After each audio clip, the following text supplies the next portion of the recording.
हम लगभग 5100 post card CM साहब और कलेक्टर साहब के नाम भेज चुके हैं। इसके अलावा हमने खून से हस्ताक्षर अभियान राणौली की बेटियों ने और बेटों ने खून से हस्ताक्षर अभियान करके हमारी मांग को पुरजोर तरीके से उठाया है। नमस्कार, मेरा नाम है राजपाल शेखावत और आप देख रहे हैं आपनो सीकर।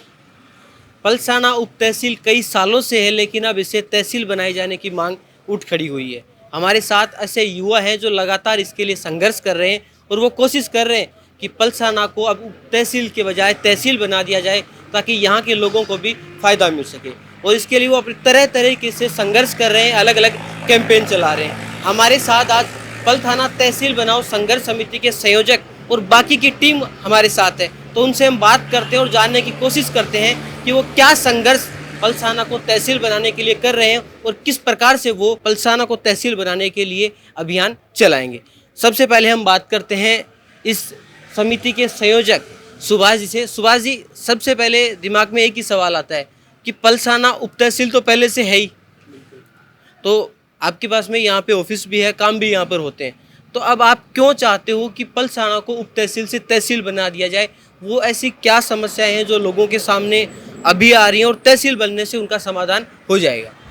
बिल्कुल सही बात पूछी आपने, क्योंकि हम पिछले कई समय से लोगों को ये बात समझाने में, जागरूक करने में और इस अभियान को आगे बढ़ाने में लगे हुए हैं। और आपने हमें एक प्लेटफॉर्म दिया है ताकि जल्दी से जल्दी लोगों के बीच में ये बात पहुंच सके, उसके लिए आपका बहुत बहुत धन्यवाद। जैसे कि पलसाना आप जानते हो पिछले 40 साल से उप तहसील का दर्जा प्राप्त है। सबसे पुरानी 40 साल से उप तहसील है ये? बिल्कुल। जो खंडेला और पलसाना आसपास की तहसीलों में सबसे पुरानी उप तहसील थी। खंडेला हमसे 10-15 साल पहले ही तहसील बन चुकी है। और उसके बाद की जैसे रिंगस, पाटन, नेचवा, ये पलसाना से छोटी जो उप तहसीलें थी, वो आज राज्य सरकार ने इनको तहसील का दर्जा दे दिया है। लेकिन पलसाना नेशनल हाईवे पर स्थित होने के बाद में, 29 ग्राम पंचायतों का केंद्र होने के बाद में और सबसे पुराना, सबसे बड़ा कस्बा होने के बाद में भी इसको अभी तक तहसील का दर्जा प्राप्त नहीं है। जबकि इसका राजस्व जो रिकॉर्ड है या इसके जो कार्य देखेंगे वो आप तहसील के बराबर ही है। दूसरा कारण ये है कि यहाँ से जो तहसील की दूरी है दातारामगढ़ की, वो 50 किलोमीटर है। विद्यार्थियों को ऑफलाइन अगर कोई कार्य कराना होगा तो 50 किलोमीटर दूर दातारामगढ़ जाना पड़ेगा, पूरा दिन खराब होगा।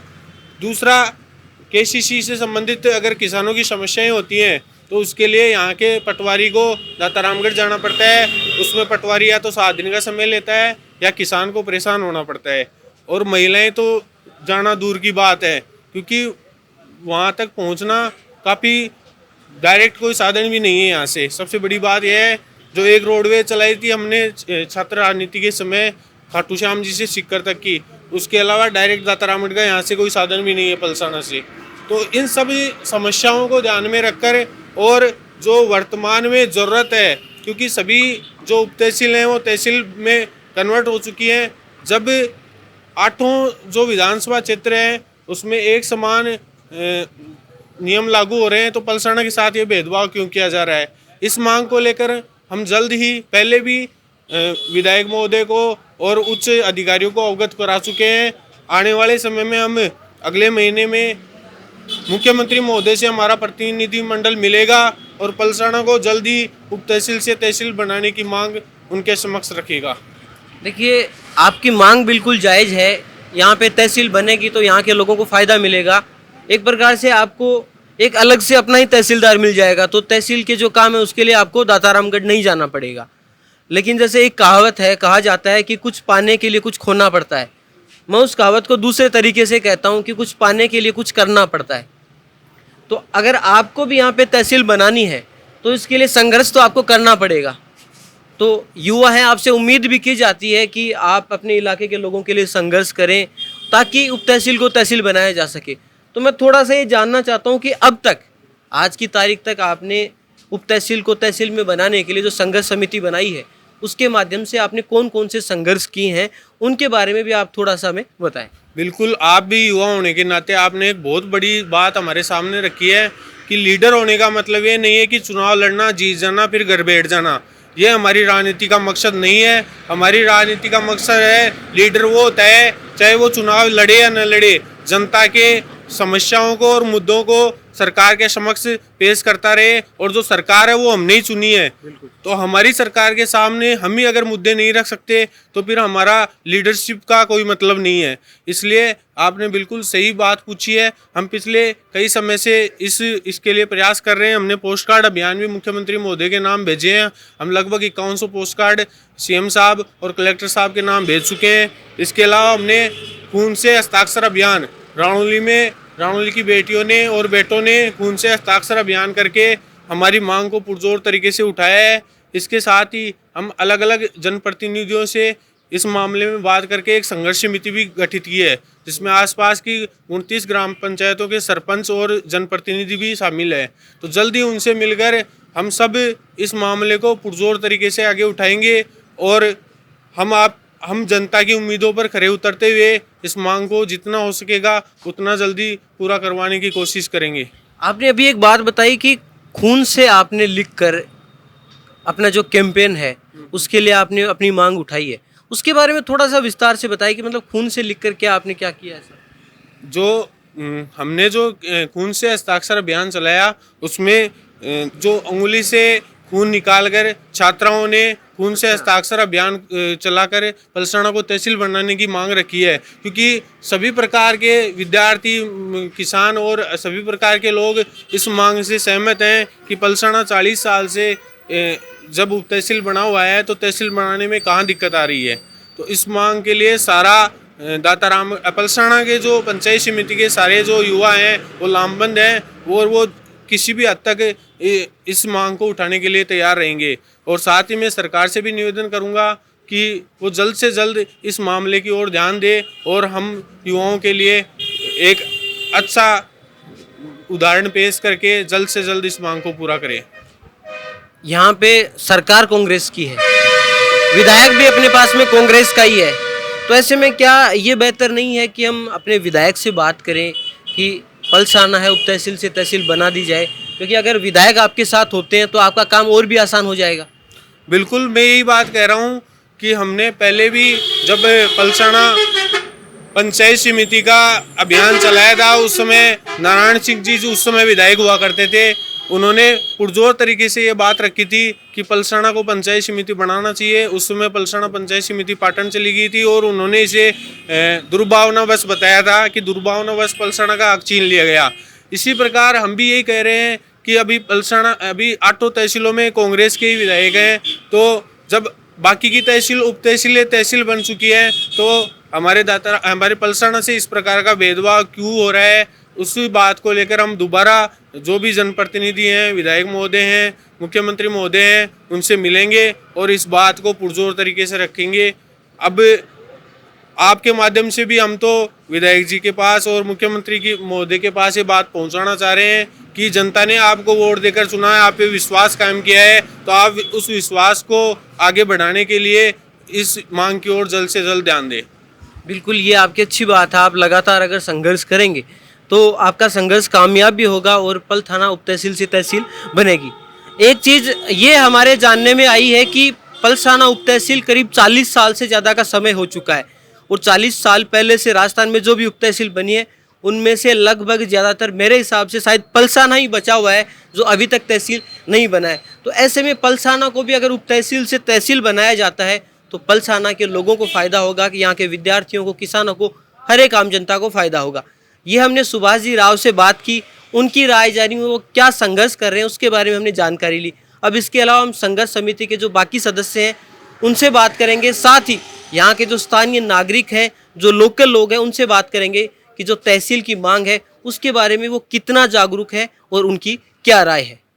हमारे जो तहसील बनाने की जो मांग है वो बहुत काफ़ी समय से चल रही है और मैं इस संघर्ष समिति का सदस्य होने के नाते सिर्फ सरकार से ये कहना चाहता हूँ कि इससे जो नई तहसीलें बनी थी, उन जो उप तहसीलें थी उनको तहसील बना दिया, जबकि पलसाना उप तहसील है वो सबसे प्राचीन उप तहसीलों में से एक है।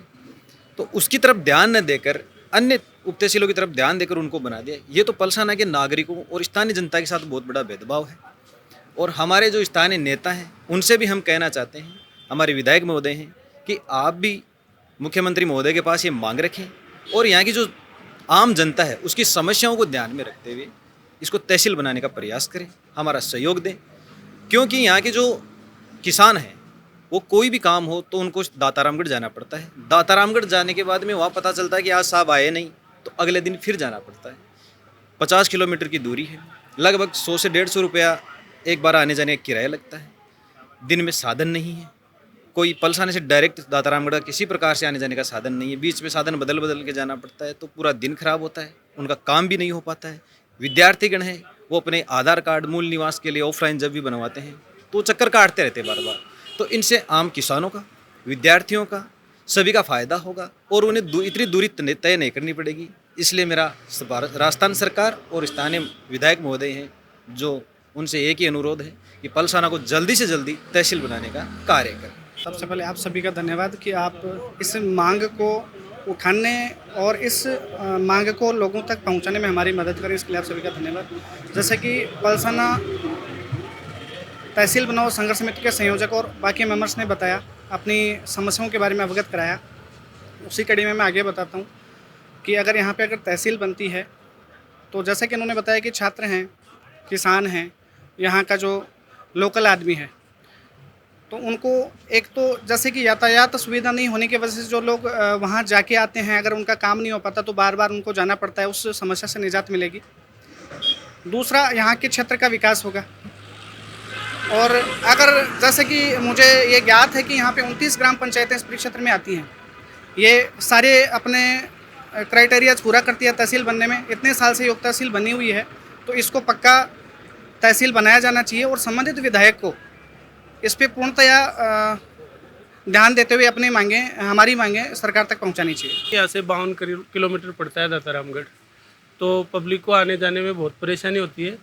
इसलिए मुख्यमंत्री जी से मेरा निवेदन है, मुख्यमंत्री जी से ही करें निवेदन, और तो किससे करें, कि भाई पलसाना को जल्दी से जल्दी तहसील हेडक्वार्टर बनाया जाए ताकि आम आदमी को परेशानी ना हो और सुख सुविधा मिले। तहसील उप तहसील है यहाँ, तो इसमें बनाने में भी कोई ज़्यादा दिक्कत नहीं आएगी। उप तहसील से तहसील बन जाएगी तो लोगों की आवाज़ आने की परेशानियाँ दूर हो जाएगी। यहाँ से दातारामगढ़ हम जाते हैं तो वो 50 किलोमीटर दूर है, तो हमें काफ़ी समस्याओं का सामना करना पड़ता है। तो विधायक से और मुख्यमंत्री से हमारी मांग है कि पलसाना में तहसील बननी चाहिए, जिससे हमें समस्याओं का सामना नहीं करना पड़ेगा और जल्द ही हमारा काम हो जाएगा।